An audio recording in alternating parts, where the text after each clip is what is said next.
अखण्डमण्डलाकारं व्याप्तं येन चराचरं तत्पदं दर्शितं येन तस्मै श्री गुरवे नमः। गुरुर्ब्रह्मा गुरुर्विष्णु गुरुर्देवो महेश्वरः गुरुर्साक्षात् परब्रह्म तस्मै श्री गुरवे नमः। सच्चिदानन्दरूपाय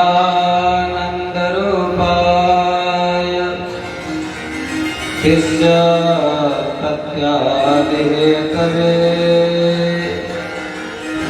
तापत्रयविनाशाय श्रीकृष्णाय वयं नमः।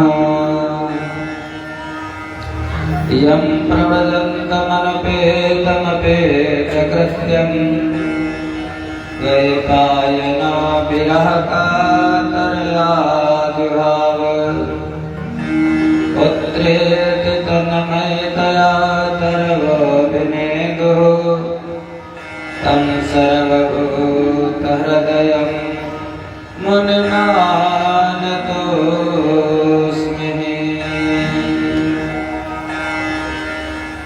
जन्माद्यस्य तोऽन्वयादितरत् सारथे सविज्ञास्वराट् तेने ब्रह्महृदां च आदिकवये मुह्यन्ति यत् सूरयः तेजो वारिमृतां यथा विनिमयो यत्र त्रिसर्गो मृषा धाम्नां स्वेन सदा निरस्तकुहकं सत्यं परं धीमहि सत्यं परं धीमहि।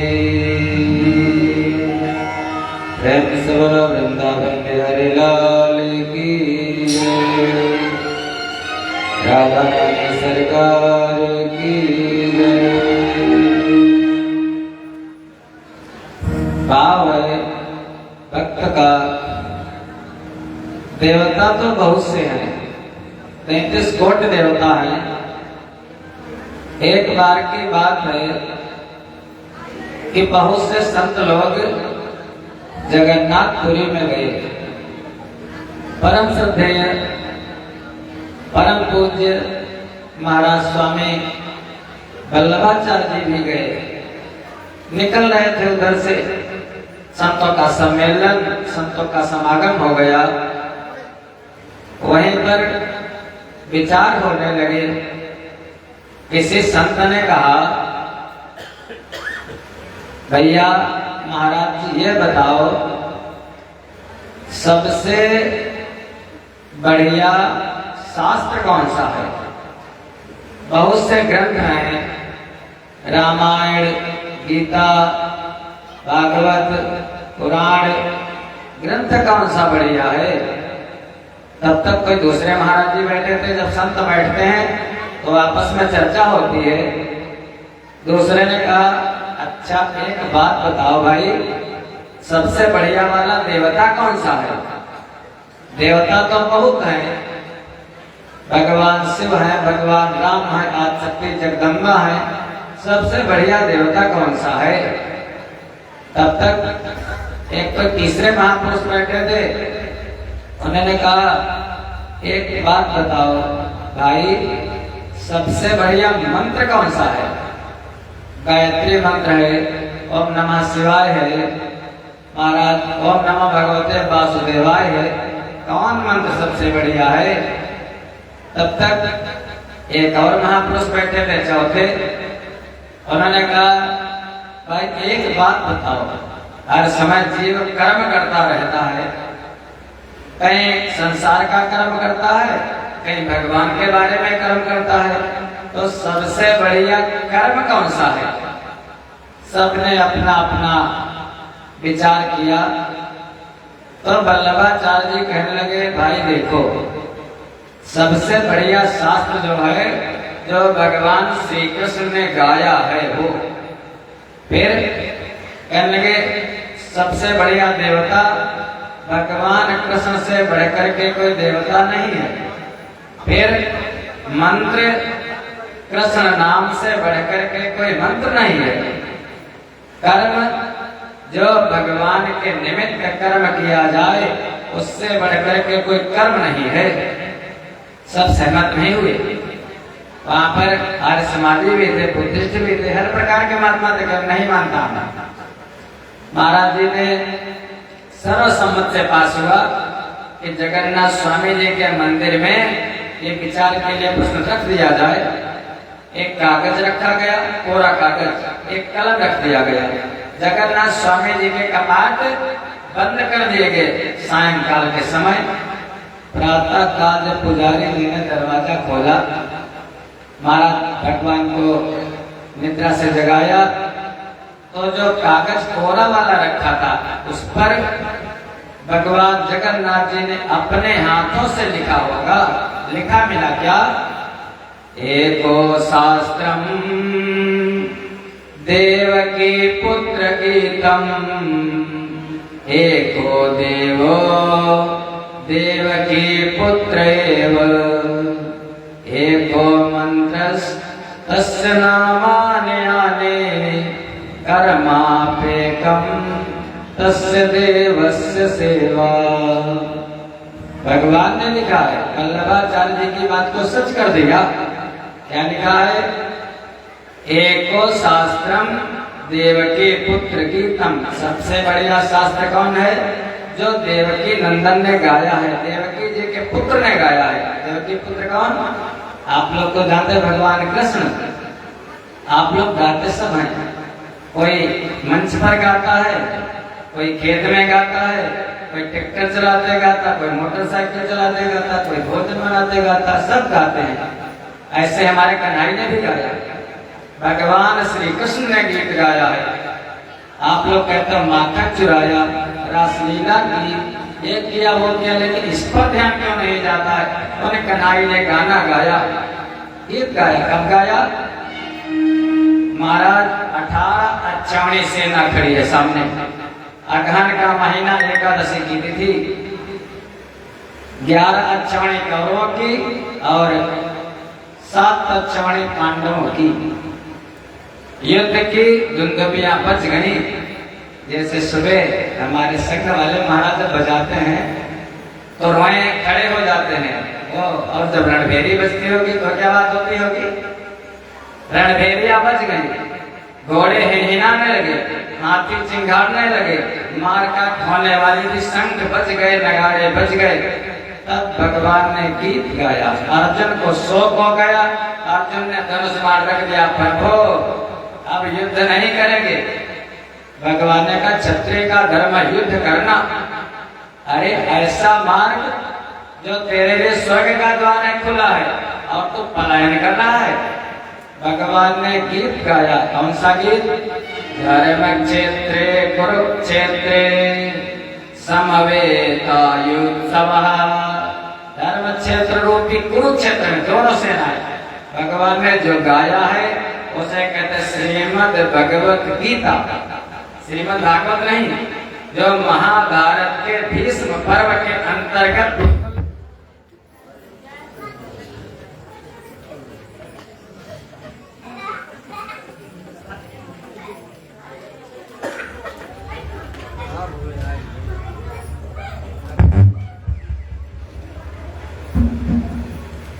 सवाल कृष्ण कन्हैया लाल की। महाभारत के 18 अध्याय, 18 पर्व, उसमें एक है भीष्म पर्व। भीष्म पर्व के बिल्कुल बीचों बीच 700 श्लोक इसमें है। वो भगवान ने गाया श्रीमद् भगवत गीता, जो जीव के दुखों को दूर करने देकर कोई पाठ करता है, वो भगवान ने गाया। भगवान कृष्ण ने अर्जुन का शोक खत्म हो गया। जो अर्जुन धनुष बाण रख देता, युद्ध नहीं करूंगा, भगवान कहते हैं कुतस्त्वा कस्मल विदम विस्मय समुपस्थितम अनार्य तुष्टम अस्वर्गम कीर्ति कर अर्जुन। अरे ऐसा तो तेरे आज हमारे इस कथा में मानीगढ़ मुख्य अतिथि पधारे हैं श्री श्याम किशोर अवस्थी, सुरेंद्र कुमार वर्मा और यश कुमार वर्मा जी।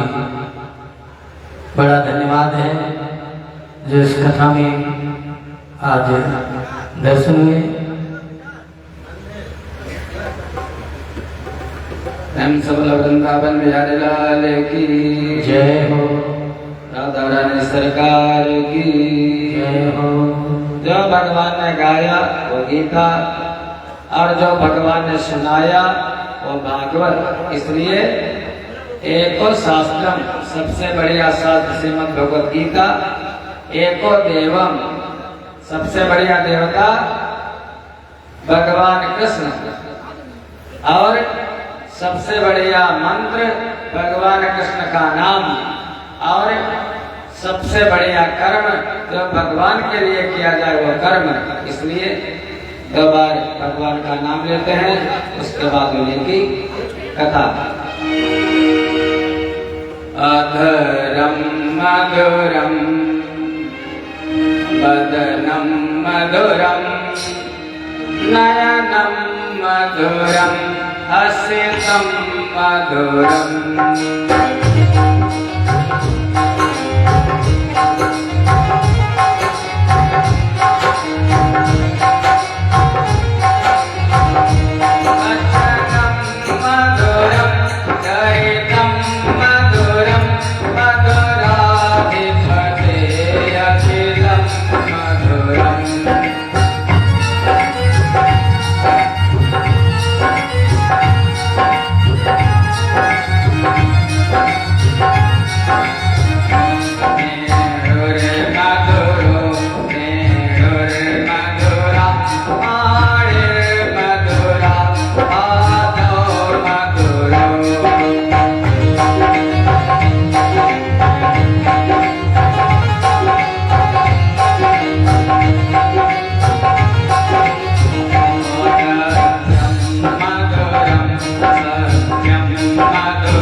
गीतम मधुरम गीतम मधुरम भोक्तम मधुरम भोक्तम मधुरम।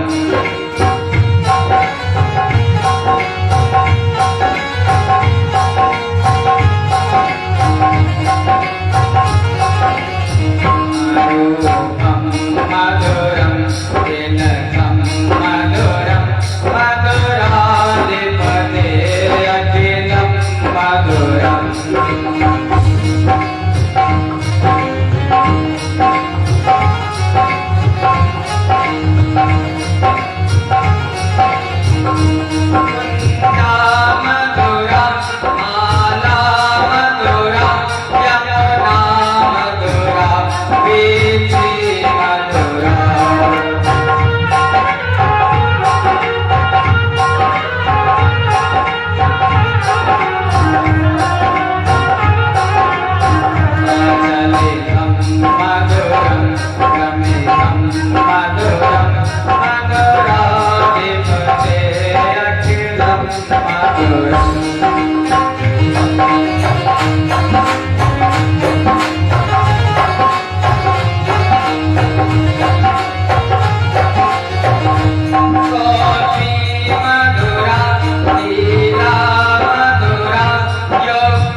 की कथा में परिचय तो नहीं है, लेकिन जो हमारे आदरणीय पधारे हैं भैया। हेलो। और ये श्रीमान अरुण सिंह उप पुलिस अधीक्षक सीओ मोहम्मदी से इस कथा में हमारे परम आदरणीय पधारे और अरविंद वर्मा प्रधान सेवरा से ये आदरणीय लोग इस कथा में ठाकुर जी की कथा और हमारे आदरणीय पधारे को बहुत धन्यवाद। हमारे कन्हैया की कृपा निरंतर सभी भक्तों पर ऐसे ही बनी रहे। हम सभी लोग बहुत बहुत आभार कथा में आने के लिए भगवान की कथा में प्रवेश करते हैं। परम पूज्य परम श्रद्धेय सुखदेव भगवान गंगा जी का सुरम्य तट श्रोता है परीक्षित। कथा का षष्ठम दिवस कथा काहे की है? कथा है भगवान ने रास किस लिए रचा। सुखदेव जी कहने लगे, हे राजन, आश्विन का महीना अभी जो बीत गया, कुमार का महीना, पूर्णिमा की तिथि, उस रास लीला में जिसमें 5 अध्याय हैं उसको कहते हैं रास पंचाध्यायी। भगवान जल्दी जल्दी गाय चरा करके आए। मैया यशोदा से कहा, मैया आज बाहर ही सोएंगे। भगवान गौशाला में बहाना करके सोने का और धीरे से चुपके से निकल गए। अवस्था है कन्हैया की 9 वर्ष की। 9 वर्ष प्रेम से बोला वृंदावन बिहारी लाल की। 9 वर्ष के बालक को लिंग भेद नहीं होता, कौन स्त्री कौन पुरुष। चले गए यमुना जी के किनारे निधि वन में, और निधि वन में जाकर के रास किसने किया है? रास कहने को तो कृष्ण ने किया है, लेकिन रास पंचाध्याय में कहीं पर कृष्ण का नाम नहीं आया। नाम है श्री भगवानुवाच। रास किया है भगवान ने। कौन तिथि है? भगवान पिताम रात्रि शरदोत फुल्ल मल्लिका वीक्षरन्तु मनश्चक्रे योग माया उपाश्रिता। भगवान पहला शब्द आया है। भगवान अपिताम रात्रि, शरद पूर्णिमा की रात्रि है, मल्लिका के फूल खिले हैं। और भगवान ने पहला काम क्या किया है? 2 प्रकार की माया है भगवान की। महामाया जो संसार में फंसाती है, और योग माया जो संसार से जीव का उद्धार कर देती है। योग माया उपाश्रिता, योग माया का आश्रय लेकर के भगवान ने। अब किसी राजा ने प्रश्न किया, किसी संत के पास गया, उसने कहा, गुरुदेव एक बात बताओ। संत ने कहा, बताओ। कहने लगे, भगवान एक है। हमारे 3 प्रश्न हैं, भगवान एक है या अनेक? अपने यहाँ तो बहुत से भगवान हैं, 33 कोटि देवता। तो पहला प्रश्न राजा का, भगवान एक है या बहुत से अनेक? दूसरा प्रश्न, महाराज जी भगवान रहते कहाँ हैं? मंदिर में, घर में, पहाड़ पर, तीर्थों में? तीसरा प्रश्न, भगवान करते क्या हैं? महाराज संत जी ने कहा, अकेले सुनोगे या और कोई तुम्हारे राज्य वाले भी? राजा ने कहा, गुरुदेव अगर राज्य में आकर के सुना देते तो अच्छी बात, तो सब जान जाते। कहने लगे, ठीक है, 1 महीने बाद आएंगे। महात्मा जी ने, एक चेला था महात्मा जी का, महात्मा जी ने चेले से कहा, ऐसा करो बाबा बन जाओ थोड़े दिन के लिए। उसने कहा, खूब कहते बाबा बन जाओ। बाबा क्यों बने? अरे गृहस्थी है, परिवार है। महात्मा जी ने कहा, बाबा बनने के लिए कह रहा हूं, होने के लिए नहीं। हमारा रूप बना लो, कपड़े पहन लो, हम तुम्हारा रूप बना लेंगे। किसान ने कहा, ठीक है, तैयार हो गया। 1 महीने बाद महात्मा जी पहुंचे। वो जो किसान रूपी महात्मा, वो तो ऊपर बैठा, और महात्मा रूपी किसान वो नीचे बैठे। राजा ने वही पूछा, गुरुदेव बताओ।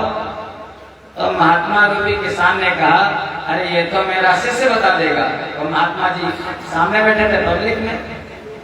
राजा ने पूछा, बताओ भाई भगवान एक है या अनेक है? उसने कहा ऐसे नहीं तो दक्षिणा वगैरह लाओ तो बताएं, ऐसा थोड़ी ना बताया जाता है। राजा ने कहा सरफियां लाओ उठा करके, असरफियां ला करके रख दी गई। महाराज उसने कहा गिनो।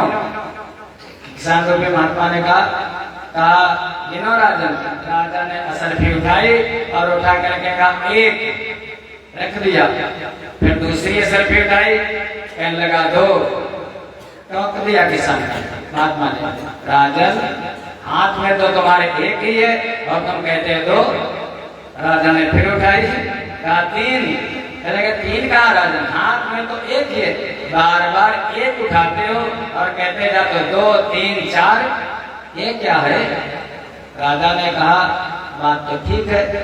किसान भी महात्मा ने कहा राजन वो भगवान एक है लेकिन उसके रूप अनेक हैं। कभी किसी ने जाना, कभी किसी ने जाना, कभी किसी ने जाना, अनुभव कम में भजेंगे संता। कहने लगे अच्छा हमारा दूसरा प्रश्न, वो भगवान रहते कहाँ हैं? किसान रूपी महात्मा ने कहा न कुछ खिलाया न कुछ पिलाया, प्रश्न पर प्रश्न लाके जा रहे हो, चाय तक पूछ लेते। राजा ने कहा दूध लेकर के आओ महाराज जी के लिए। जो भगवान के मार्ग पर चलता खाने पीने की कमी नहीं रहती महाराज, चाहे जहां चले जाओ। कटोरे में दूध आ गया। अब जैसे कटोरे में दूध आया उस किसान में महात्मा ने हाथ डाला, ढूंढने लगा ऐसे ऐसे। राजा ने कहा खाने का तरीका नहीं मालूम।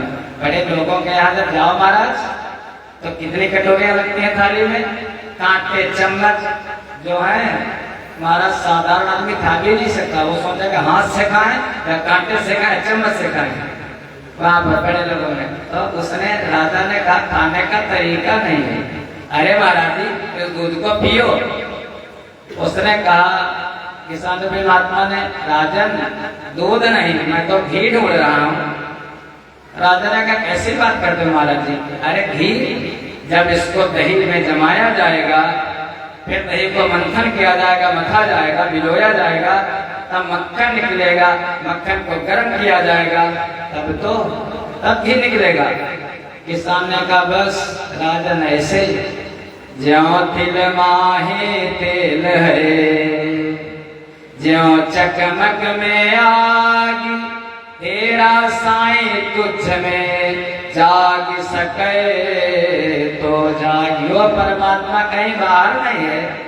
ईश्वर सर्वभूतानां हृदय से अर्जुन तिष्ठति, भ्रामयन् सर्वभूतानि यंत्रारूढ़ानि मायया। गीता जी में भगवान कहते हैं अर्जुन और परमात्मा हृदय में निवास करता है। ईशावास उपनिषद कहता है ईशावास्मिदं सर्वं यत् किंचित् जगत्यां जगत्। वो तो कण में व्यापक है, बेकार में इधर उधर भटको मत, अपने अंदर थोड़ी देर प्रातः काल नेत्र बंद करके बैठ जाओ, बस धीरे धीरे अनुभव गम्य। आपने क्या बिजली के करंट को कभी देखा? हवा को कभी, वायु को देखा? जो स्पर्श करते हो उसका, ऐसे वो परमात्मा हर जगह है। कहने लगे तीसरा वाला, अच्छा महाराज जी को करता क्या है? कहने लगे राजन ऐसे नहीं बताया जाता। जो वक्ता होता है, वक्ता का आसन ऊपर होता है, श्रोता का नीचे, और हम तो बैठे हैं नीचे, तुम सिंहासन चढ़े बैठे हो।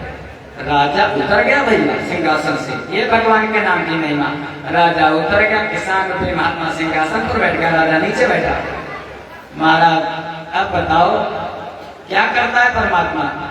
किसान रूपी महात्मा ने कहा राजन यही तो करता है, ऊपर का नीचे और नीचे का ऊपर। आप लोगों को देखते ही देखते बड़े बड़े सेठों का दीवाना निकल गया होगा, और बड़े बड़े छोटे उनके जो नौकर जाकर आज उनकी कंपनियां चल रही होंगी।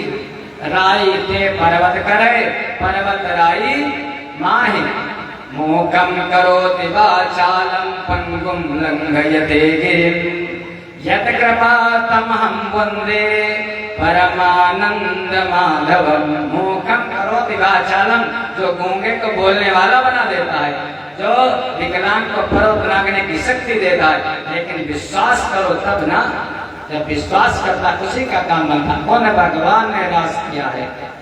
भगवान ने जैसे प्रवेश किया महाराज निधि वन में, तो सबसे पहले काम क्या किया, निसम्य गीतम तदयनंग वर्धनम ब्रज स्त्रियः कृष्ण गृहीत मानसा। निसम्य गीतम, एक गीत गाया वो बंसी पर, जिसका नाम लेकर के बुलाना चाहते उसको बुला लेते हैं। गोपिकाओं की अवस्था कितनी है, 8 वर्ष से लगा करके 80 वर्ष तक की गोपिकाएं हैं। जिसका नाम लेते हैं वो गोपी चल देती है। और कोई गोपी अपने पति के चरण दबा रही थी, करवा चौथ का व्रत रखा होगा, महाराज चरण दबा रही थी तो छोड़ करके चल दी। कोई गोपी बच्चे को दूध पिला रही थी, छोड़ करके चल दी। कोई गोपी बर्तन धुल रही थी, छोड़ करके चल दी।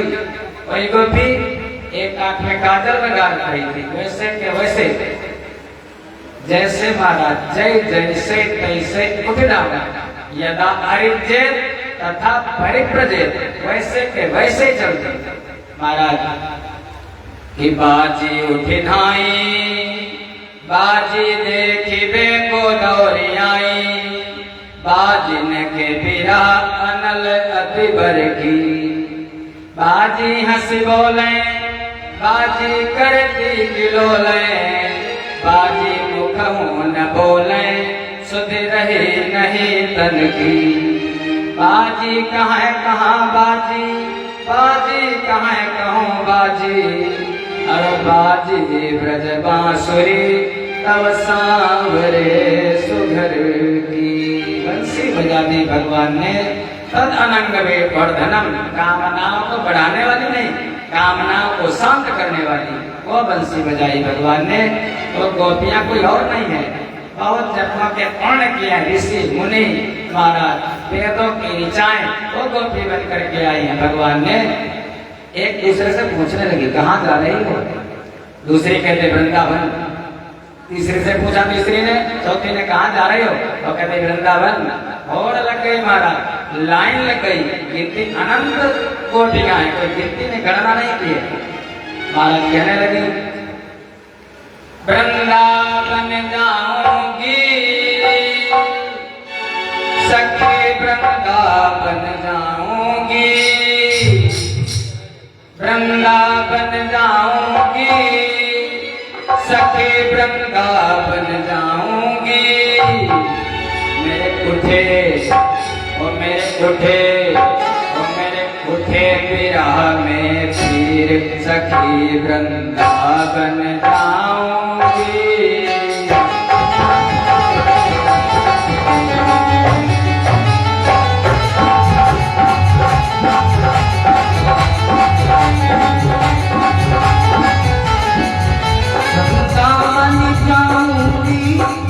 वृंदावन जाऊंगी, वृंदावन जाऊंगी सखी, वृंदावन जाऊंगी, वृंदावन जाऊंगी।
जब सखी पहुंच गई, भगवान ने कहा स्वागतम वो महाभागा, तुम्हारा सबका स्वागत है।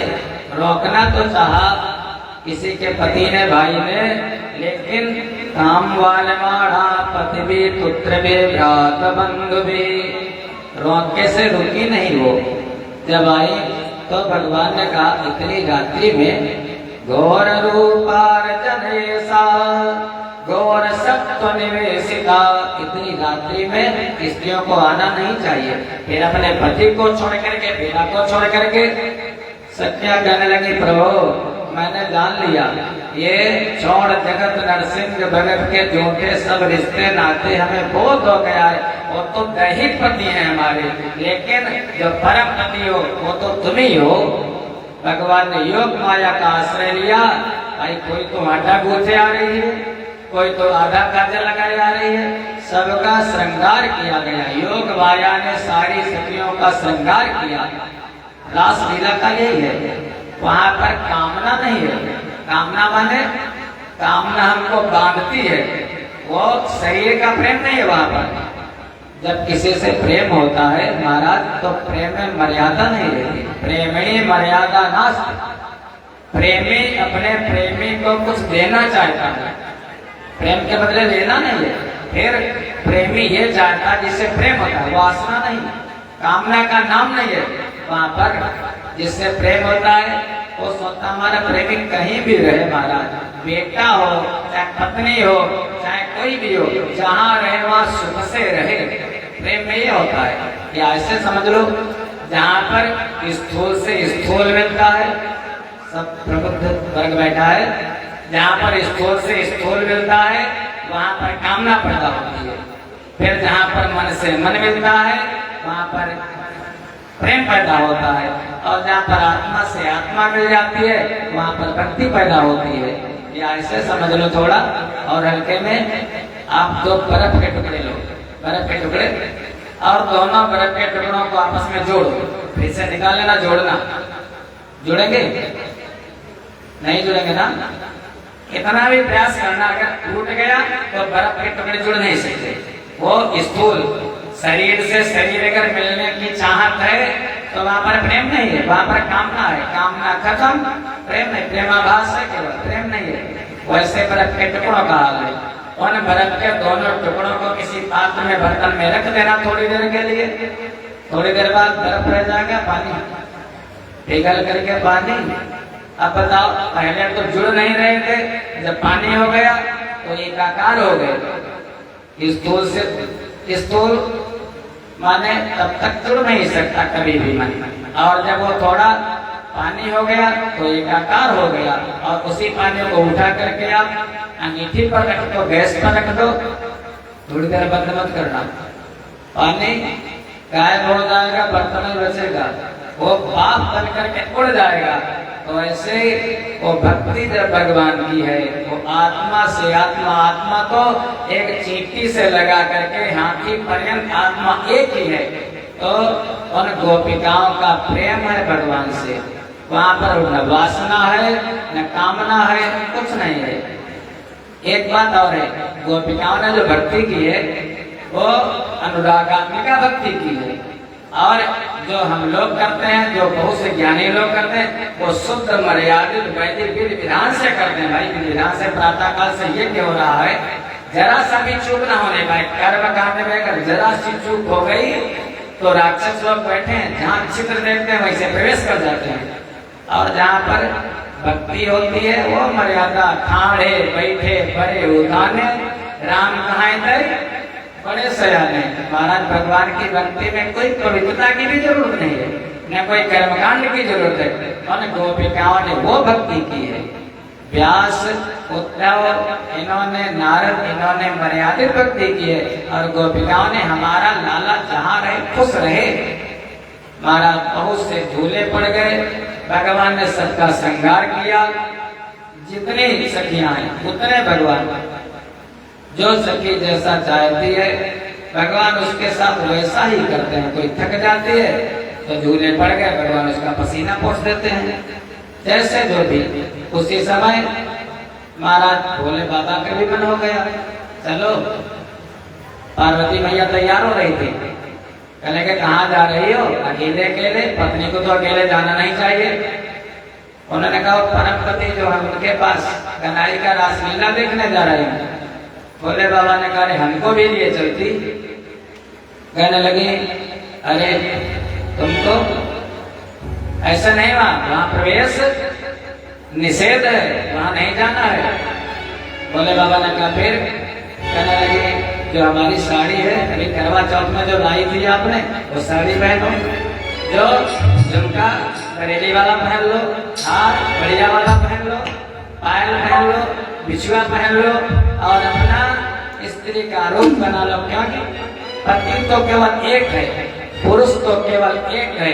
सहस्त्र शीर सह पुरुषा सहस्राक्षा साथ तब चलो। बोले बाबा ने कहा उनको पाने के लिए कुछ भी करना पड़ेगा, एक झलक अगर उनको देख लेंगे तो फिर ठीक हो जाएगा। बोले जी वहां से चल दिए महाराज। कैसे चले बोले बाबा?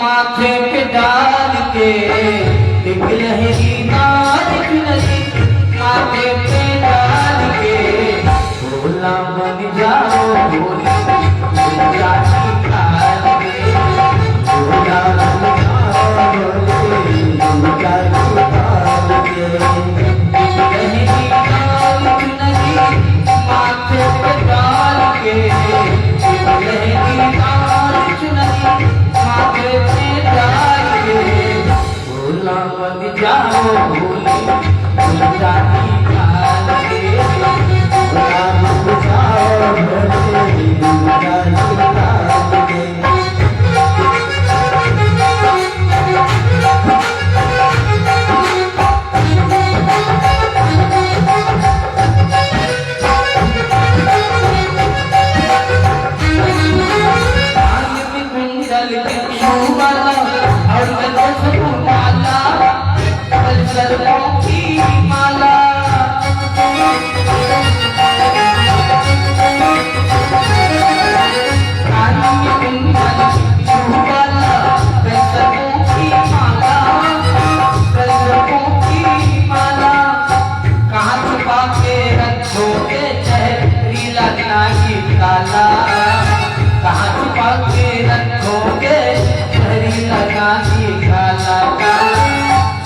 सबको रखूंगा मैं झोली में डाल के, सुनती हो भवानी?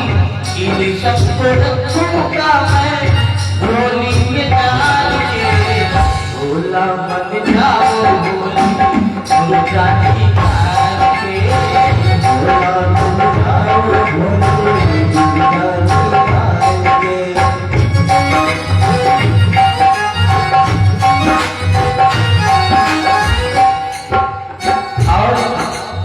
माँ भवानी कहते कि सुनो स्वामी सब तो है, कहाँ छुपेगा गंगा जी का पानी, गंगा जी का पानी।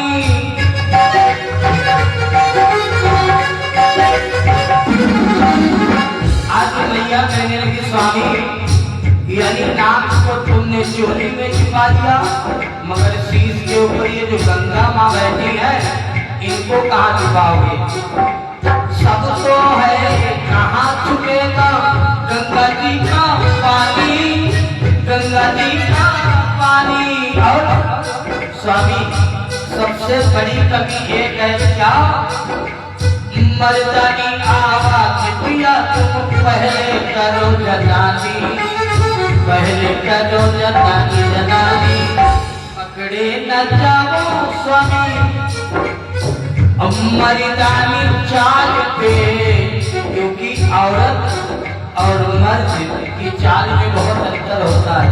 पकड़े न जाओ स्वामी मर्दानी चाल पे भोला बन जाओ भोली दुनिया की काल के।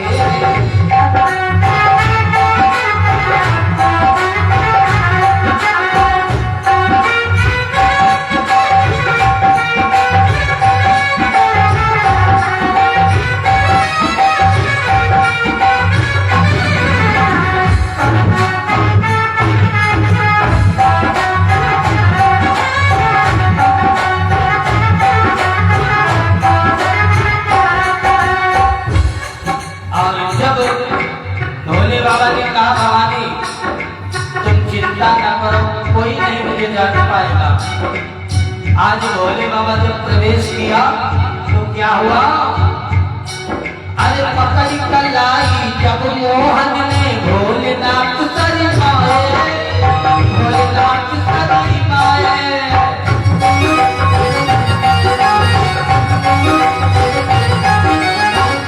आज भगवान ने देखा श्याम सुंदर ने की है, आज कोई नई सखी आ रही है, चलो इसका परिचय ले, ये कहाँ की है। आज भोले बाबा आए, कहा सुनो भवानी तुम मत बोलना, कहा ठीक है। आज भगवान कहने लगे हे माँ ये बताओ ये तुम्हारे साथ की सखी कौन सी है? मैया ने कहा ये तो हमारी बहू है। कहा बहू? बहू इतनी लंबी और शादी जल्दी बेटे की फिर भी हमको मालूम नहीं हुआ।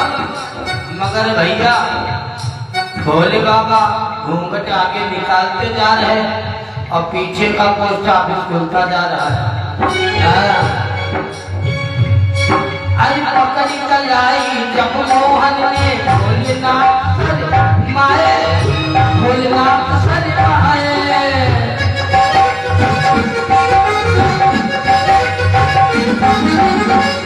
अब भोले ने सोचा कि अब तो पोल खुल जाएगी, तो भोले बाबा ने क्या किया? आज मोहन ने पूछा कि ये बताओ ये तुम्हारी बहू है, बड़ी शर्मीली लग रही है। सब तो आई इन घूंघट के और ये घूंघट क्यों आई, इसमें राज है। मोहन ने कहा सब आई है बिन घूंघट में, ये घूंघट में आई, ये घूंघट में आई। जहाँ इतना कहा भोले बाबा ने निकाला डमरू और बजाने लगे। पाले परे होगा तुम न दिलार के, सुनते हो बुढ़ऊ? अरे पाले परे होगा तुम न दिलार के, गुलाम बन जाओगी तुम जानी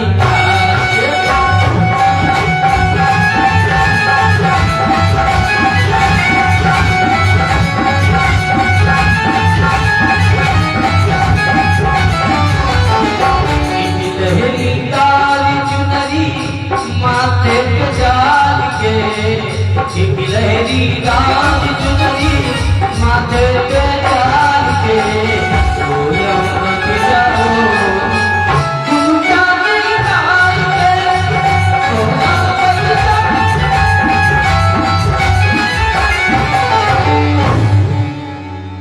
भोले बाबा पहुंच ही गए और पहुंचने ना तो रात शुरू भी नहीं होता, क्योंकि कन्हई के आराध्य भगवान शिव जैसे पहुंचे कन्हई कहने के आ ही गए, चैन नहीं पड़ी। भोले बाबा ने कहा आ तो गया हूँ। कन्हई ने कहा अब जाओगे नहीं, आ गए हो तो भोले बाबा यहीं पर रुक जाओ। वृंदावन में कोई वनवासियों का मंदिर नहीं है, एक मंदिर है केवल, कौन? जो नाथ है गोपीनाथन के, गोपेश्वर नाथ कहते हैं।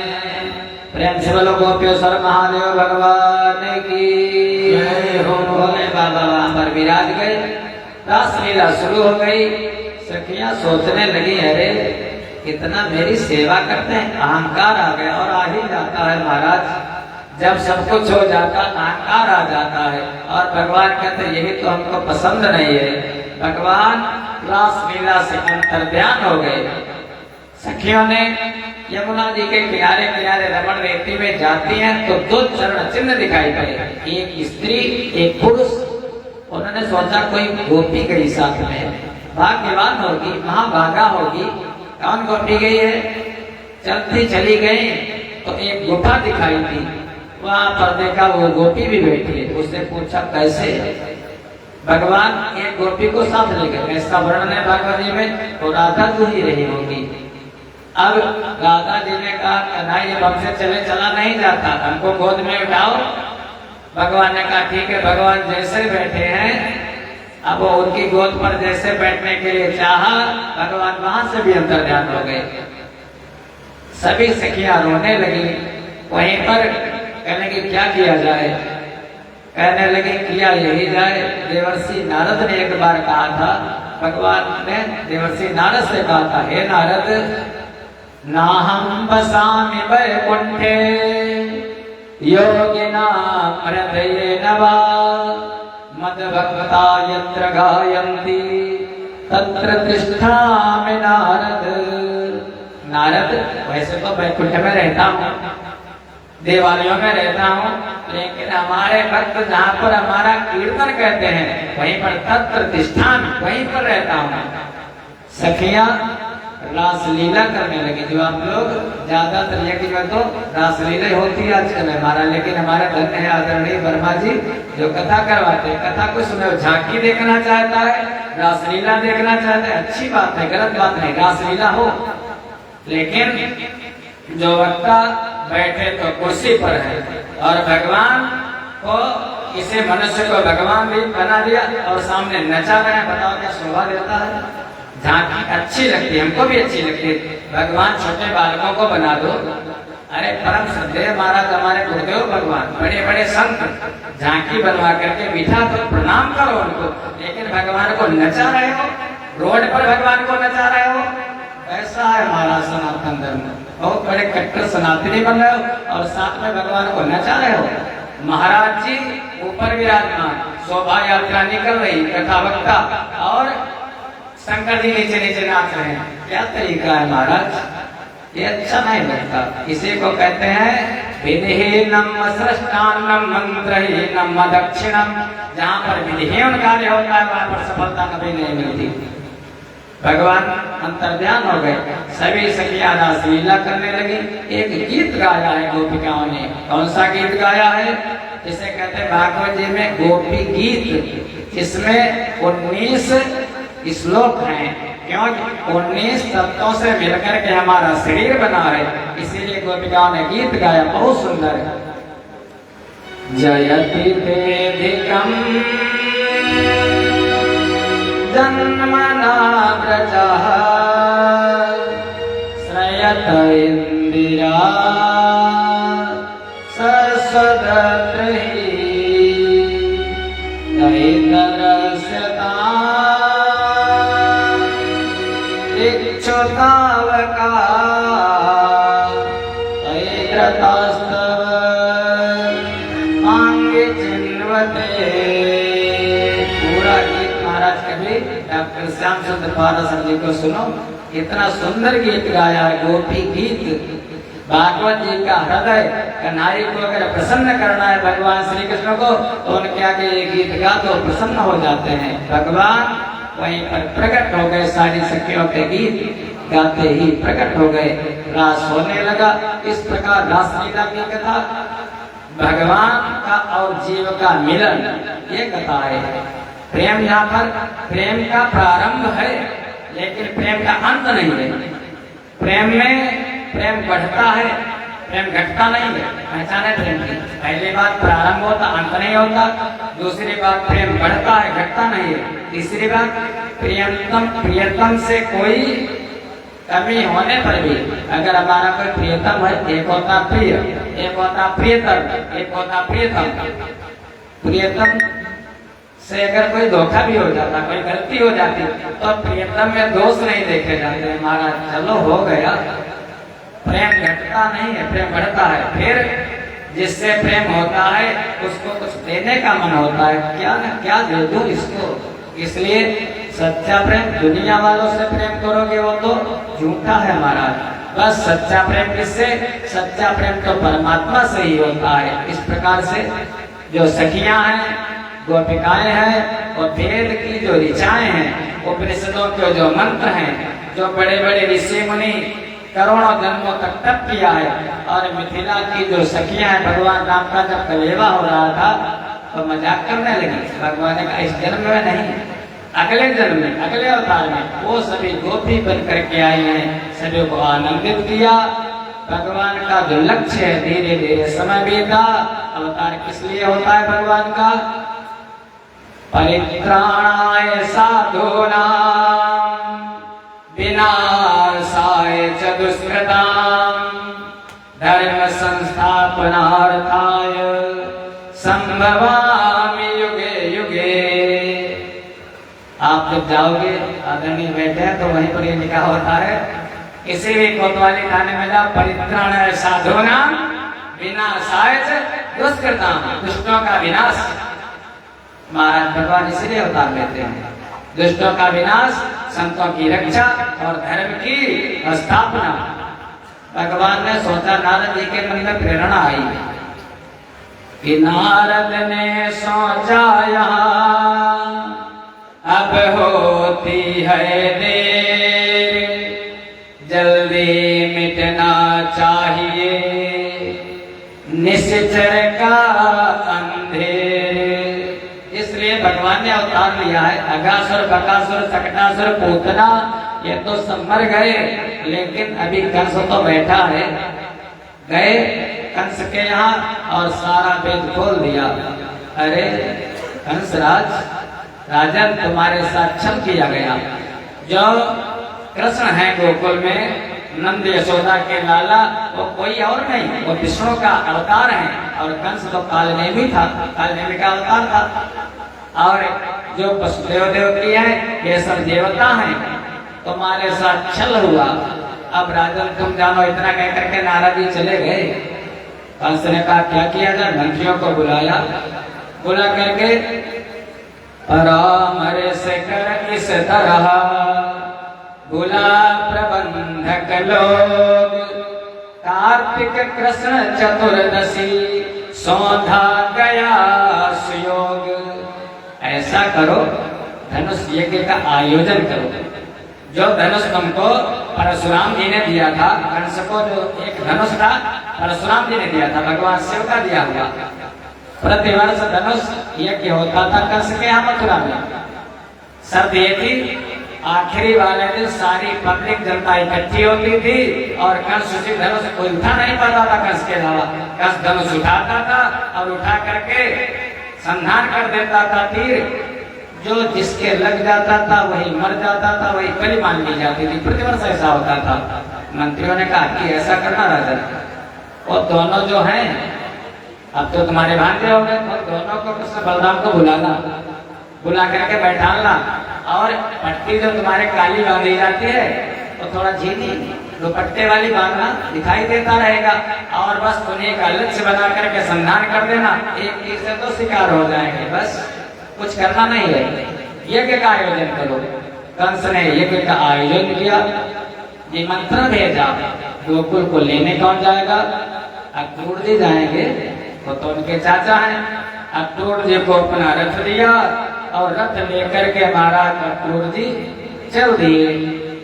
सायंकाल हुआ, रथ खड़ा है बाबा नंद के दरवाजे पर। कन्हई बलराम दोनों गोचारण लीला करके आए, दरवाजे पर सुंदर सा रथ खड़ा है। कौन आया है? पता चला चाचा जी आए, अक्रूर जी आए हैं। रात्रि समय भोजन हुआ, स्नान करने लगे। अक्रूर जी ने सारा भेद बता दिया। हे कृष्ण, उस कंस ने तुम्हारे साथ छल किया है, तुमको बुलाया है, सारे मथुरा वासियों को आमंत्रित किया गया। प्रातः काल का समय महाराज भगवान नहा धो करके मैया यशोदा ने श्रृंगार किया, मक्खन मिश्री खिलाई और भगवान रथ पर बैठ हुए।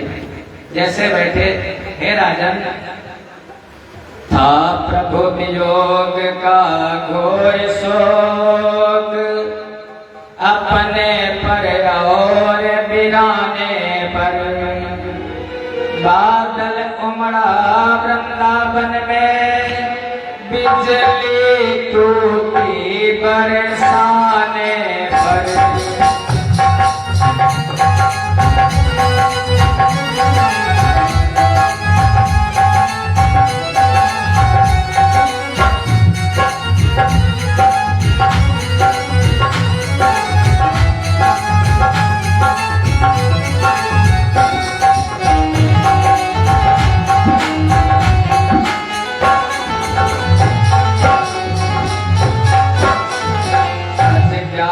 बिल्कुल ही सच है, नाता है दिल से दिल ही का। और मोहन ने बाहर कदम रखा, मन मचल उठा राधा। सीखा।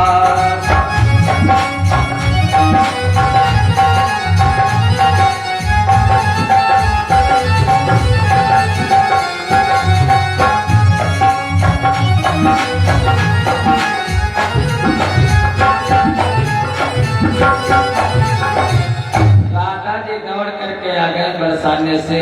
ब्रह्मा जी से कहने लगे, अरे ब्रह्मा, अहो विधाता तव ना दया क्वचित, संयोज्य मैत्र्या प्रणय न देना। ब्रह्मा जी, क्या तुमको दया नहीं आती है? पहले तो प्रेमियों से प्रेम करवाते हो, और जब प्रेम बढ़ जाता है तो फिर वियोग क्यों करवाते हो? राधा जी रो रही, विलाप कर रही हैं। और उधर मैया यशोदा का क्या हाल है? महाराज जैसे कन्हई रथ पर कदम रखते हैं, मैया यशोदा फूट फूट करके रोने लगी बुढ़ापे में। कन्हई वापस आ जाना। कन्हई ने कहा, अरे मैया, बस यूं गया यूं आया, निमंत्रण है, यज्ञ है, यज्ञ देख करके आ जाऊंगा। यशोदा कहने लगी, लग नहीं रहा है। महाराज जैसे कदम रखा, मैया यशोदा रोने लगी। जीवन का जीवन जाता है, हाथ का सहारा जाता है।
देख करके रोने लगी। माखन मिश्री चावल, कन्हई को भात बहुत पसंद था। लाला को भात और दही मिश्री डाल देती थी, मैया खा लेते थे। बाबा नंद को सबको दे दिया। ध्यान रखना, अरे लाला के आंखों में भूख है, बच्चों के भूख आंखों में होती है। वो खाते कम है, देखते ज्यादा है। बार बार लाओ मम्मी, लाओ मैया, लाओ माता। माता जो होती है ना, इसीलिए कहा जाता मातृ देवो भव। इतना माँ बच्चे से प्रेम करती है, इतना इस संसार में कोई नहीं करता। कहते हैं विद्वानों का मत, हमारे गुरुदेव भगवान कहते हैं, माँ देखती है पेट। अगर कहीं बच्चा बाहर जाएगा तो माँ यही पूछेगी, अगर फोन भी करेगी, भैया कुछ खाए हो कि नहीं खाए हो, पहला शब्द होगा। कहीं बाहर से अगर बेटा आता है तो माँ पूछती है, भैया कुछ खाया था नहीं? तुरंत भोजन लेकर के जल लेकर के आ जाती है। माँ से कहते वात्सल्य। और पत्नी, माँ देखती है पेट और पत्नी देखती है जेब, तो जेब देखती है।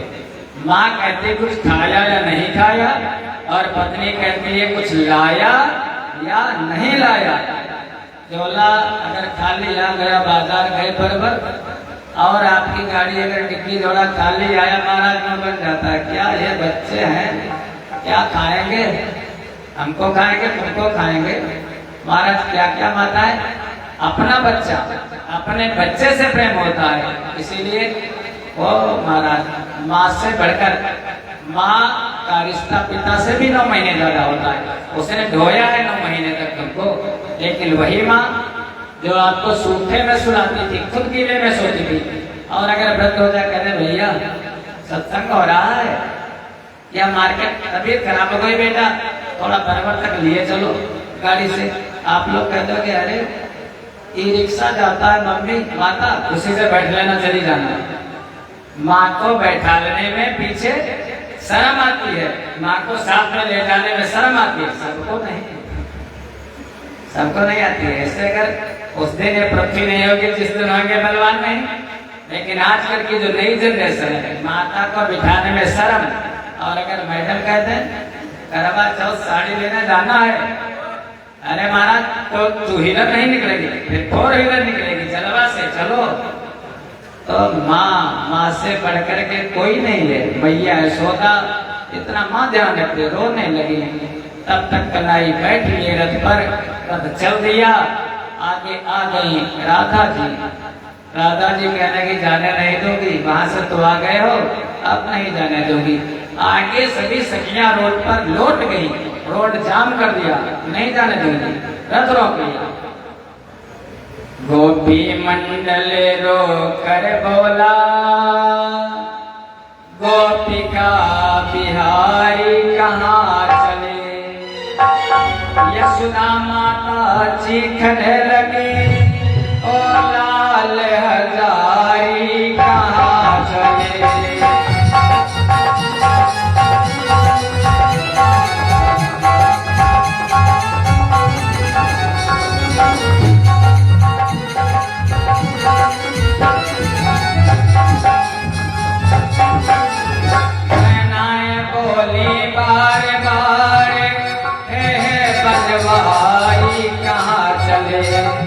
गोवर्धन से आवाज उठी, ओ गिरिवर धारी कहाँ चले।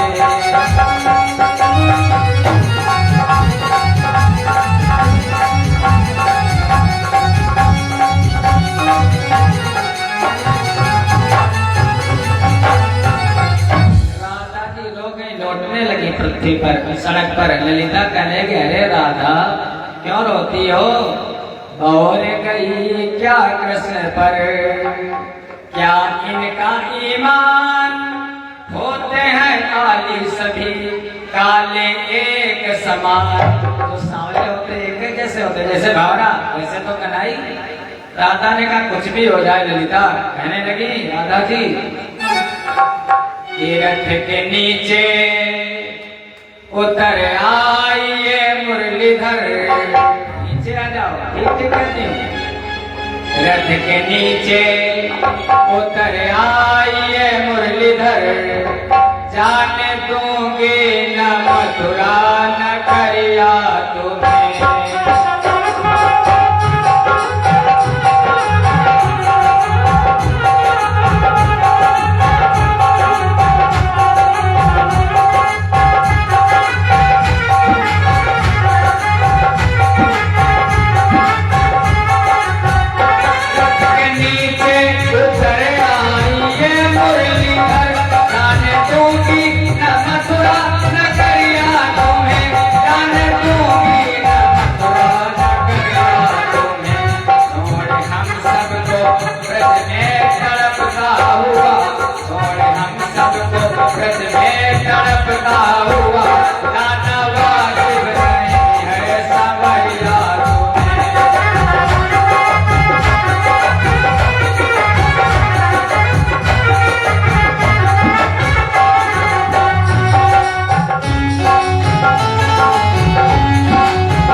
गाँव ने कैसे एवं ब्रुहाणा विरहातुराभ्रसं ब्रज स्त्रिया कृष्ण विसक्त मानसा विसृज्य लज्जा रुरुदु सुस्वरम गोविंद दामोदर माधवेति। हे गोविंद, हे दामोदर, हे माधव, जाओ मत रोने लगी। लज्जा शर्म सब किनारे कर दी। लेकिन वो तीनों लोगों के स्वामी, उनको तो बहुत कार्य करने हैं। 11 वर्ष की अवस्था थी, केवल 11 वर्ष की अवस्था। कहने का राधा बंसी से बड़ा चिढ़ती थी, लो बंसी तुमको दिए जाता हूँ, अब बंसी लेने में जरूर आऊंगा। राधा को विश्वास नहीं हुआ, लेकिन कन्हई ने बंसी राधा जी को निशानी दे दी, चल दिए वहां से। सुखदेव जी कहते हे राजन, जो बैठ लिए रथ पर तो बैठ लिए, फिर दोबारा पीछे मुड़ करके कन्हई ने नहीं देखा आजीवन। रसिक शिरोमणि कृष्णचंद्र ने वृंदावन को ठुकराया, छोड़ बिलखते ग्वाल बालवा निर्मोही भी कहलाया। गीता की हर पंक्ति पंक्ति में प्रभु अर्जुन को समझाते, छोड़ जगत नरसिंह भगत के झूठे सब रिश्ते नाते, कोई किसी का नहीं, भगवान और भक्त के अलावा भगवान चल दिए। वायु की वेग से अक्रूर जी का रथ चल दिया, यमुना जी में अक्रूर ने स्नान किया, भगवान ने अपने स्वरूप का बोध करा दिया। मध्याह्न काल का अपराह्न काल का समय, लौटे टाइम, भगवान मथुरा में प्रवेश करते हैं। बाबा नंद ने सारा सामान जुटा रखा था, भोजन कराया, भोजन किया। उसके बाद कन्हई कहने लगे बाबा मथुरा घूमना चाहता हूँ। बाबा ने कहा नहीं, अरे ये ब्रज नहीं, वृंदावन नहीं है, बड़ा शहर है, अरे बड़े यहाँ पर निशाचर भी रहते हैं, मत जाओ। कन्हई ने कहा सीधे जाऊंगा, सीधे जाऊंगा। बाबा ने कहा ठीक है। कहने के दाऊ भैया के साथ जाऊंगा, हमारे बड़े दादा भाई से बढ़कर के कोई नहीं होता भैया। कहते हैं बाटा भैया बैरी लागन, भाई से बढ़कर के, लेकिन रनमा कहाँ है? प्रेम भाई से बढ़कर के आपको कोई नहीं करता है। बलराम और कृष्ण दोनों साथ साथ में चल दिए। तो जो पुरुष लोग हैं वो तो दर्शन कर रहे हैं, अरे भगवान का दर्शन कौन नहीं करना चाहेगा महाराज।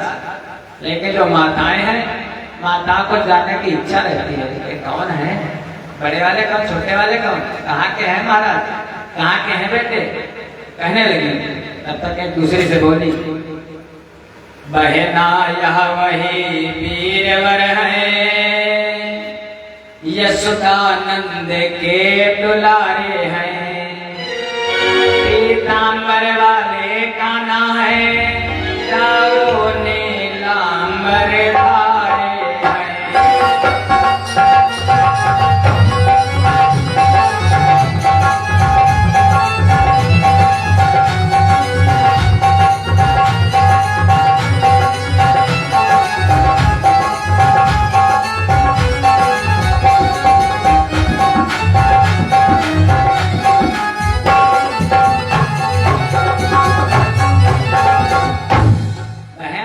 जो पीला पहने हैं पीतांबर वो कन्हई है, कृष्ण है। और जो नीला पहने हैं उनके बड़े भाई दाऊ हैं। जो गोरे गोरे हैं वो दाऊ, और जो मेघवर्णम शुभांगम जो नीले नीले हैं वो कन्हई है। कन्हई आगे चल रहे हैं। महाराज मथुरा जी का, यमुना जी का पुल आया। पुल पर देखा एक धोबी बहुत से कपड़े धो रहा था, राजा कंस के। भगवान गए उसके पास, कन्हई अब हम लोगों की परंपरा ये है, अगर गांव में कोई रिश्तेदार आ जाता है तो बिरादरी जाति हम लोग नहीं देखते, पहले को कितनी निचली जाति है और कितनी उच्च जाति है। अगर निचले वाले भी कोई आ गया किसी का बानोई तो हम लोग उसको जीजा कह देते हैं। हम लोग अगर हमारी पदवी कम है तो उसको चाचा कह देते हैं, फूफा कह देते हैं। गांव का आदरणीय है तो हमारा भी आदरणीय है। और गांव का अगर साला है किसी का आ गया या किसी का मामा आ गया तो गांव वाले कहते हैं मामा या साले से मजाक करते हैं। तो कन्हई के मामा है कंस। कन्हई ने धोबी को भी कह दिया मामा, बुरा तो नहीं किया भाई, मामा कह दिया। धोबी ने कहा हाँ बताओ। कन्हई ने कहा मामा जी कुछ वस्त्र दे दो। हमारे ग्वाल बाल देखो ऐसे, इनके कपड़े अच्छे नहीं हैं और कहते हैं धोबी का दामाद, कुछ कपड़े दे दो पहन लेंगे, बाद में वापस आके तुम्हारे वापस कर देंगे। अरे महाराज धोबी छिड़ गया, कहने लगा ज्यादा बकबक तुमको मालूम नहीं, बकबक करते हो, अरे कल तुम्हारी भज दी जाएगी। धोबी कहने लगा जो ज्यादा बात बढ़ाएगा तो खत्म जिंदगानी होगी, बेटी पर चढ़ने से पहले धोबी पर कुर्बानी होगी।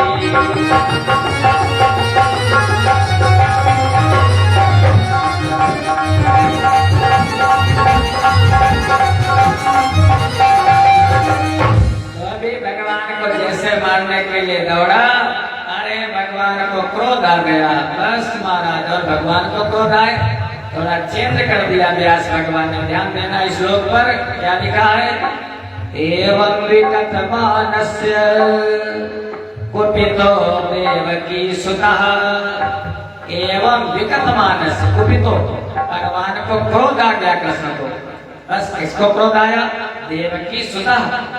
जब तक गोकुल में रहे तब तक कहते थे व्यास जी, लिखते थे, पीछे कभी देवकी नंदन नहीं आया नाम, अब लिखते थे व्यास जी यशोदा नंदन, नंद नंदन, वृंदावन बिहारी लाल। लेकिन अब लिख दिया, जैसे मथुरा में प्रवेश किया 11 वर्ष की अवस्था में, देवकी नंदन वसुदेव सुतम देवम कंस चाणूरमर्दनम देवकी परमानंदम कृष्णम वंदे जगद्गुरुम। देवकी नंदन क्रोध आ गया, रजकस्य कराग्रेण सिरः कायात् पातयत्, पूरा थप्पड़ भी नहीं मारा, कराग्रेण हाथ का केवल अगला वाला हिस्सा, या ऐसे समझ लो कि 2 उंगली से नाथ ने दिया तमाचा खींच।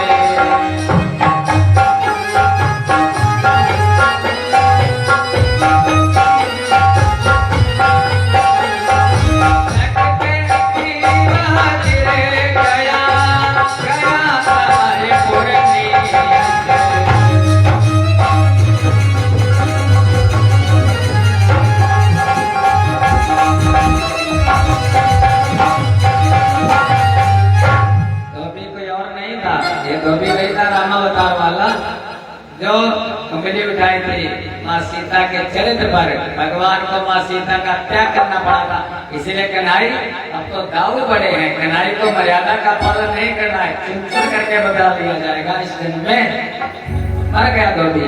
जो वस्त्र थे, जामा को पैजामा माना, पैजामा जामा बना लिया, ग्वाल बाल क्या जाने महाराज कुर्ते में डालते पैर और पैजामे में डालते हाथ, सीना तान करके डंडा लेकर के चल रहे। एक दर्जी आ गया सामने, गुणक, गुणक नाम का दर्जी, प्रभु अगर आपकी इच्छा हो कृपा करो हम पर, वस्त्रों को ठीक ठाक कर दो बाल बालों को, हमको तो मालूम है कल से आप ही शासन होगा आपका। भगवान ने कहा भैया देखी पूछ पूछ करके उस गुणक नाम के दर्जी ने सारे वस्त्रों को बढ़िया से सिल दिया। अब तो बाल बाल क्या कहना, जो भगवान के आश्रय में रहना है न तो वस्त्रों की कमी रहती है न तो भोजन की कमी रहती है। महाराज हम लोगों से पूछो, खाते खाते छक जाते हैं, पहनते पहनते परेशान हो जाते हैं। भगवान के समय में आ जाओ बस। सारे ग्वाल बाल आगे चल दिए। आगे एक माली आया, सुदामा नाम का माली।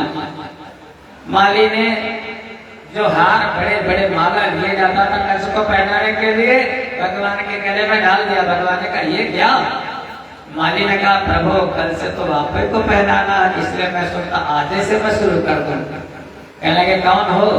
कहने लगा प्रभु केवल इस दिल से कभी कभी हो जाती याद तुम्हारी है।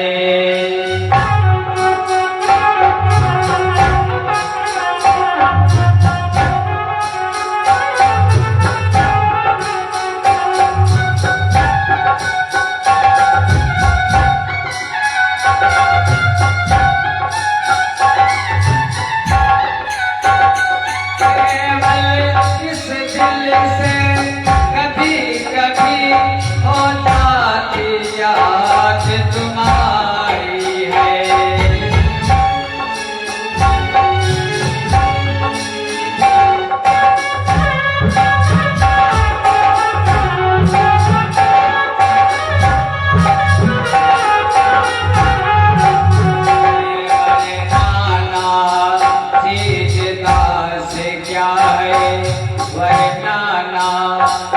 दास क्या है, मालाओं का व्यापारी है।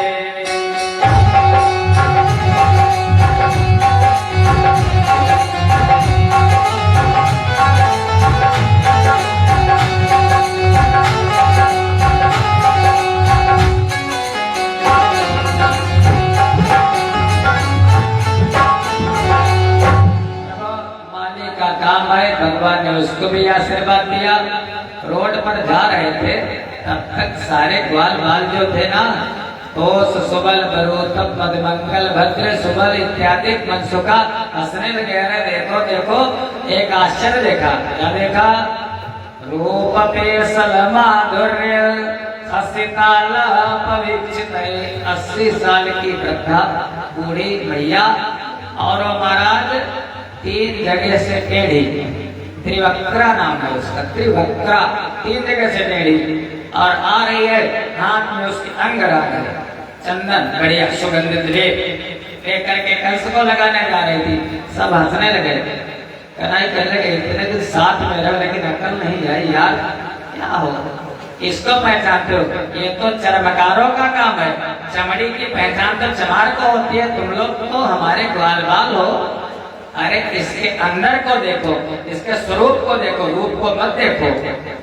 महाराज वो जो नाम त्रिवक्रा था, एक कुबड़ी कहते थे, कुबड़ निकला था, उसने जो अंगराग था चंदन का लेप भगवान को लगा दिया, कंस को लगाने जा रही थी। भगवान किसी का कर्जा नहीं रखेगा, 2 अक्षत भी चढ़ा दोगे, 2 फूल भी चढ़ा दोगे, भगवान तुरंत आपका कल्याण कर देंगे। भगवान ने कहा दाऊ, दाऊ ने कहा बताओ, बड़े हैं भाई, बिना बड़े भाई की आज्ञा कैसे कुछ कर सकते हैं? दाऊ क्या इसको ठीक कर दूं, जादू दिखाऊं? दाऊ ने कहा नहीं, जादू बहुत देखा ब्रजमंडल में, अब नहीं देखेंगे, हम जानते तुम जहाँ जाते हो, बस तुम्हारा काम शुरू। कन्हैया ने कहा नहीं, देख लो दादा। दाऊ ने कहा फिर मर्जी तुम्हारी, वो करो, चलो दिखाओ। कन्हैया ने अपना दाहिने हाथ का अंगूठा उसके दाहिने पैर पर, और तर्जनी, उंगली इसको तर्जनी पे तर्जन करती है ना, तर्जन किसने तर्जनी लगा दी उसकी ठुड्डी में। 3 बार महाराज कट्टर कट्टर कट्टर हुआ, और वो 80 साल की बुढ़िया वो 16 साल की गुड़िया बन गई। वो भगवान की कृपा है, हाथ जिसके लग जाए भगवान का। अब वो कहती है चलो घर को, भगवान कहते हैं अभी नहीं चलेंगे, अब यहीं रहेंगे, चुपके से बता दिया फिर आएंगे।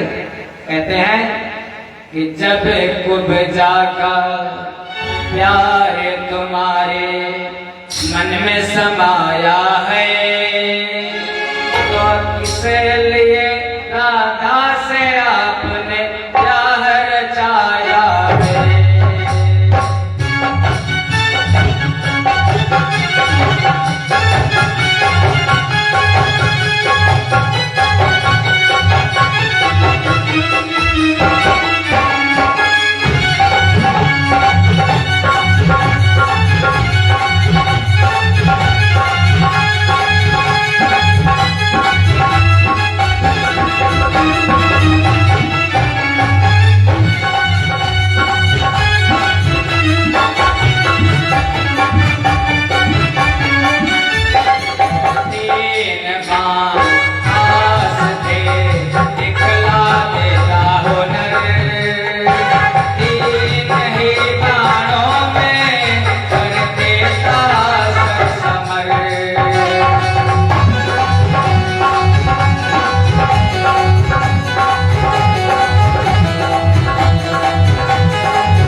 सुंदर बना दिया भगवान ने।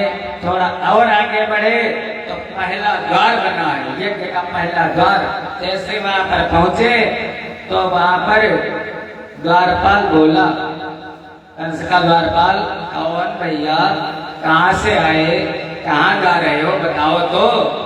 कहने लगा, कौन हो, कहाँ को जाते हो, इसलिए यहाँ पर आए हो, इसलिए साथ में ग्वालों की भीड़ जोड़ कर लाए हो।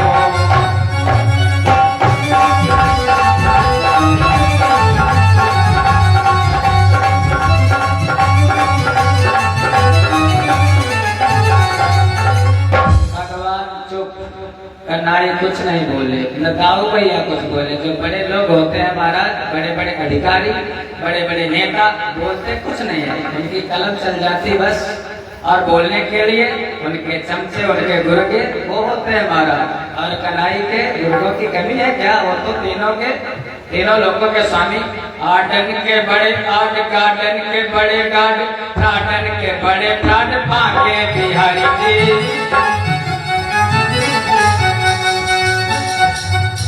उनसे बढ़कर के न कोई गुंडा है, न कोई श्यामा है, न कोई 420 है। और महाराज रुक्मिणी के हस्बैंड, दाऊद जी के राइट हैंड, सुदामा के बेस्ट फ्रेंड, भाग्य बिहारी जी, भाग्य बिहारी जी, भाग्य बिहारी जी।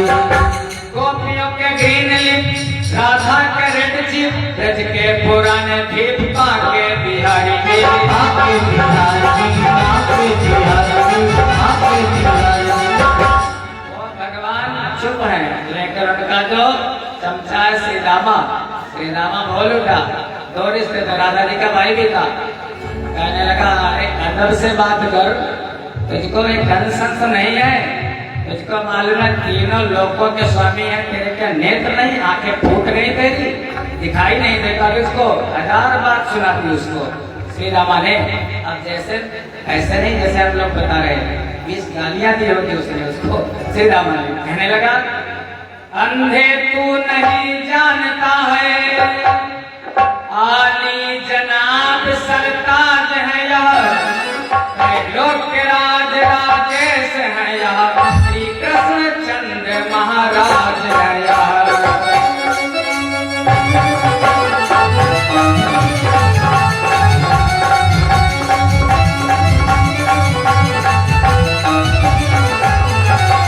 सुर राज यही, नर राज यही, ब्रज राज यही कहलाए है।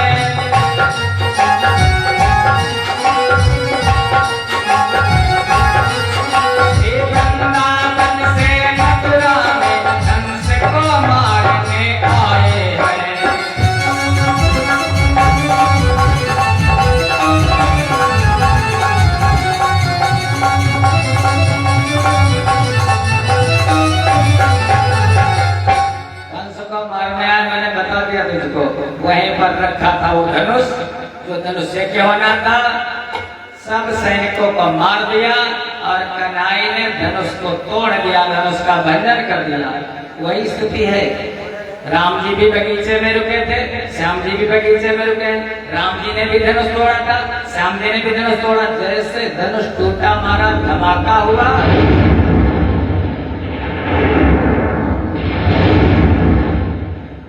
को लगा हमारे मृत्यु आ गई बस।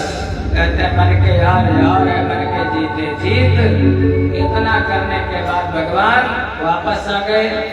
बाबा नंद ने जो कुछ बनाया था, खीर, मिठाई, मिश्री, माखन, भगवान ने भोग लगाया।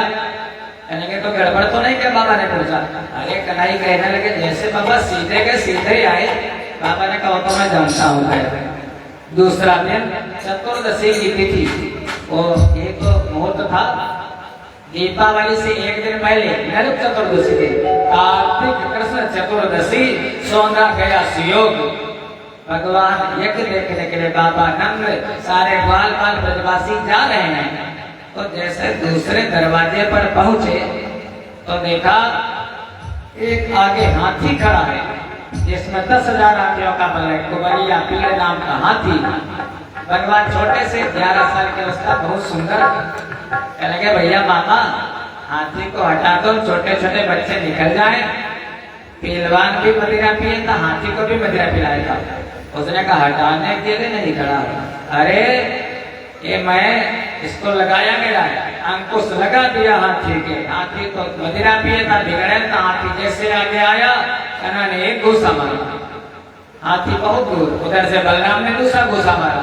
दूसरा जैसे कोई अभी ठंडक आएगी और रजाई भरने वाले और जो होते थे ना, धुन देते थे रूई को, ऐसे ही हाथी को दोनों ने, दाऊ ने और कन्हई ने धुन दिया। महाराज परखच्चे उड़ गए हाथी के। एक दांत कन्हई के कंधे पर, दूसरा दाऊ के कंधे पर। आगे जाकर के जैसे देखा तो यज्ञ, यहाँ तो यज्ञशाला बना है, नाम है यज्ञ का, लेकिन वहां यज्ञशाला की नहीं, अखाड़ा खुला। अखाड़ा चाणूर मुष्टि कूट सब कुश्ती लड़ रहे हैं। कहने लगे आओ, तुम्हारे तो इंतजार था। कंस कहने लगा अरे सूरों वीरों दौड़ो दौड़ो, अरे बहादुरों दौड़ो दौड़ो। मुष्टिक चाणूर महाबाहो, वो वज्रदंत दौड़ो दौड़ो।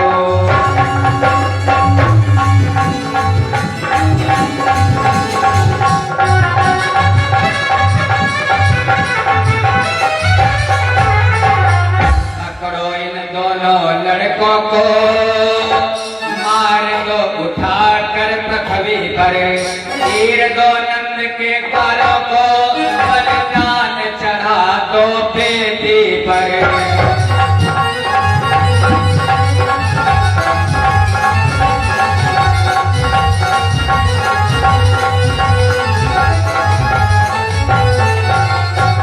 बहुत बड़ा पहलवान चाणूर महाराज। और जैसे देखते हो ना, वो जब कुश्ती आती टीवी पर देखो कभी, महाराज कितने बड़े बड़े सुमो होते हो, उतना चाणूर कहने लगा आओ हमसे लड़ो। भगवान कहने के भैया हरि बोले संसार में है चतुरों की नीति, लायक ही सो कीजिए ब्याह पैर करो प्रीति। भैया विवाह अपनी बराबरी में, पैर अपनी बराबरी में, मित्रता अपनी बराबरी में।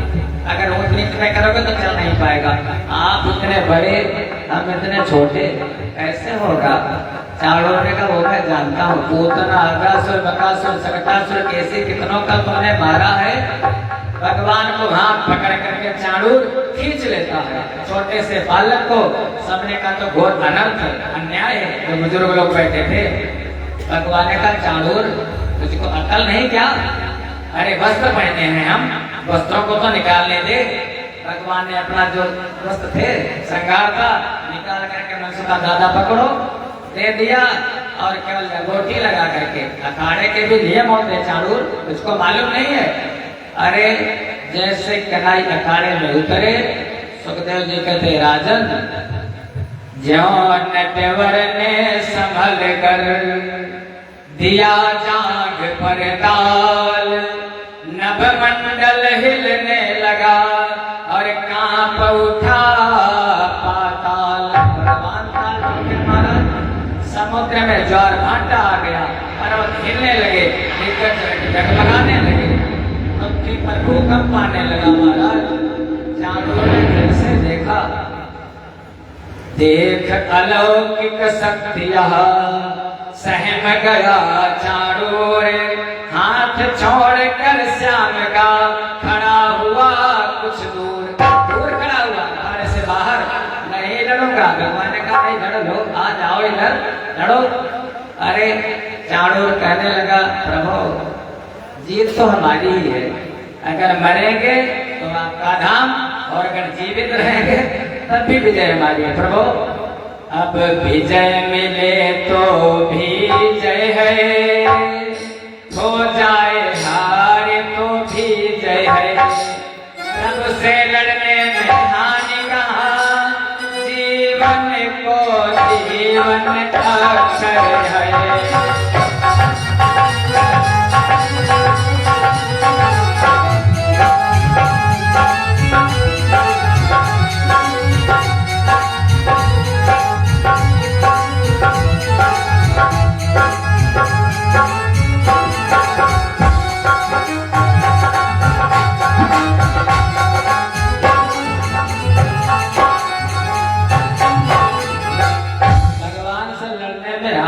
हो सकती है।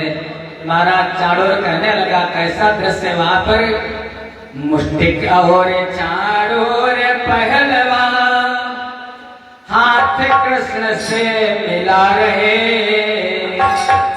और जगत खिलाड़ी खिलाड़ियों को खेल खेल में खिला रहे।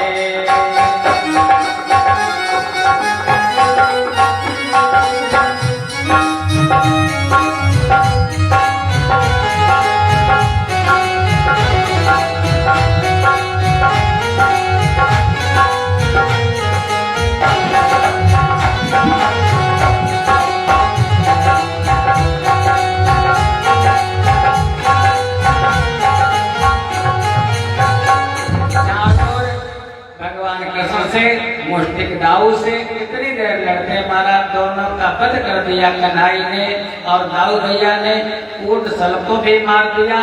अब जब कोई नहीं बचा तो कंस ने कह दिया बंद करो, ये जो युद्ध की रणभेरी है हमको अच्छी नहीं लगती है, लेकिन ग्वालपाल से कहने के नहीं बचने दो भी, अब हम लोग अभी तक सच्ची वाली होती थी, हम झूठी वाली लड़ेंगे। महाराज इधर ग्वालपाल लड़ने लगे और कन्हई को मौका मिल गया।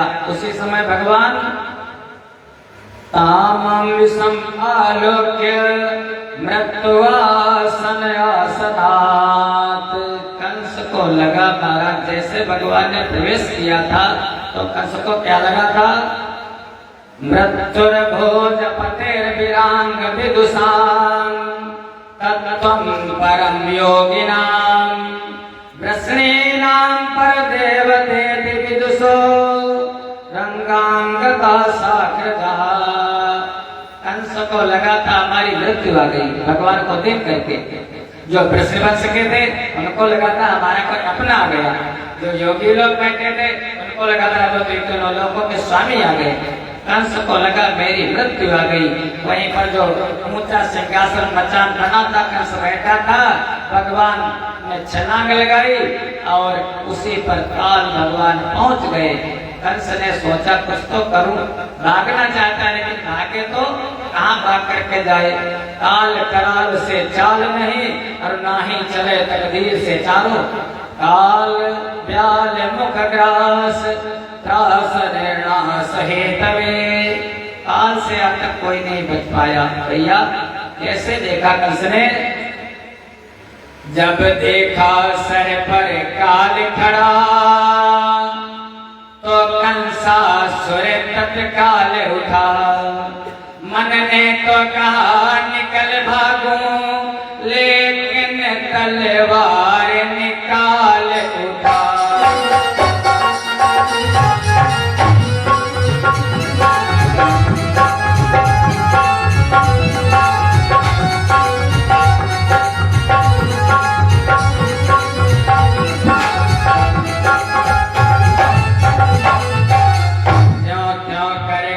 साहस बांधा देखे को तनिक घुमाने लगा, इतने ही में कृष्ण का हाथ सर के ऊपर बढ़ाने लगा।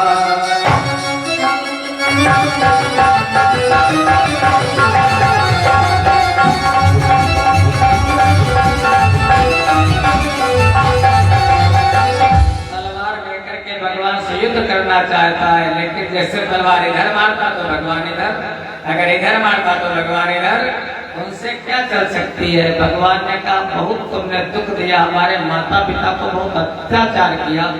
अरे तू काल नेमी का ही तो अंश है।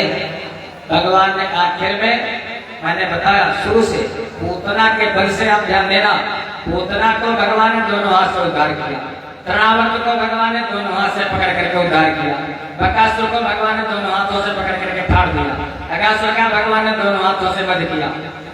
और कंस को भी भगवान ने, ना कोई अस्त्र है ना कोई शस्त्र कन्हई के पास, भगवान ने दोनों हाथों से मामा जी का उद्धार किया। कैसे, गला दबा करके भगवान ने कृष्ण का कंस का प्राणांत किया कन्हई ने। हे राजा परीक्षित, सुखदेव कहने लगे आखिर को घनश्याम ने झटका चोटी थामे,